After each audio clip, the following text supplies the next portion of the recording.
একটা ছোট্ট প্রশ্ন দিয়ে শুরু করি। আজ সকালে আপনারা কয়জন সেফটি পিন ব্যবহার করেছেন? হয়তো শাড়ির আঁচল ঠিক করতে, হয়তো ওড়না আটকে রাখতে, আবার কারোর জামার বোতাম খুলে গিয়ে শেষ রক্ষা করেছে এই জিনিসটা। আমরা প্রতিদিন ব্যবহার করি, কিন্তু কখনো কি ভেবে দেখেছি এই ছোট্ট সেফটি পেনটার পেছনে লুকিয়ে আছে এক অবিশ্বাস্য গল্প? চলুন আজ সেই গল্পটাই শুনি। সময়টা 1849 সাল, স্থান আমেরিকা, আর আমাদের গল্পের নায়ক একজন মেধাবী কিন্তু দুর্ভাগা যন্ত্রকৌশলী। নাম তার ওয়াল্টার হান্ট। লোকটি এতটাই মেধাবী যে একের পর এক আবিষ্কার করছেন, কিন্তু সমস্যা একটাই, পকেটে টাকা নেই।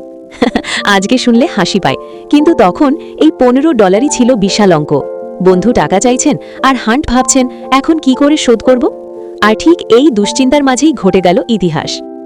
একদিন তিনি হাতে নিলেন একটা সাধারণ তার, ভাবতে ভাবতে সেটাকে প্যাঁচালেন, তৈরি হলো স্প্রিংয়ের মতো একটি কয়েল। তারপর ধারালো অংশটা ঢেকে দেবার জন্য যোগ করলেন একটি ক্ল্যাস্প, যাতে হাতে বা শরীরে বিঁধে না যায়।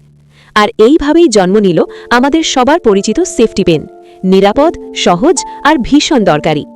1849 সালের 10ই এপ্রিল ওয়াল্টার হান্ট এই নকশার পেটেন্ট নিলেন। কিন্তু গল্প এখানেই মোড় নেয়। ধার শোধ করার তাড়নায় তিনি মাত্র $400 এই পেটেন্টের অধিকার বিক্রি করে দিলেন। বন্ধুগণ, পরবর্তীকালে এই সেফটি পিন থেকেই আয় হয় লক্ষ লক্ষ ডলার। কিন্তু দুঃখের বিষয়, সেই টাকার খুব সামান্য অংশই হান্ট নিজে পেয়েছিলেন। তবে সেফটি পিনের ইতিহাস এখানেই শুরু নয়। আজ থেকে হাজার হাজার বছর আগে প্রাচীন গ্রিস আর রোমান সভ্যতায় ফিবিউলা নামের এক ধরনের ব্রোচ ব্যবহার হতো কাপড় আটকানোর জন্য। এমনকি হোমারের বিখ্যাত মহাকাব্য ওডিসিতেও কাপড় আটকানোর পিনের উল্লেখ আছে। সময়ের সঙ্গে সঙ্গে সেফটি পিন হয়ে উঠেছে কখনো ফ্যাশনের অংশ, আবার কখনো প্রতিবাদের প্রতীক, বিশেষ করে পাঙ্ক সংস্কৃতিতে, যেখানে সেফটি পিন মানে বিদ্রোহ।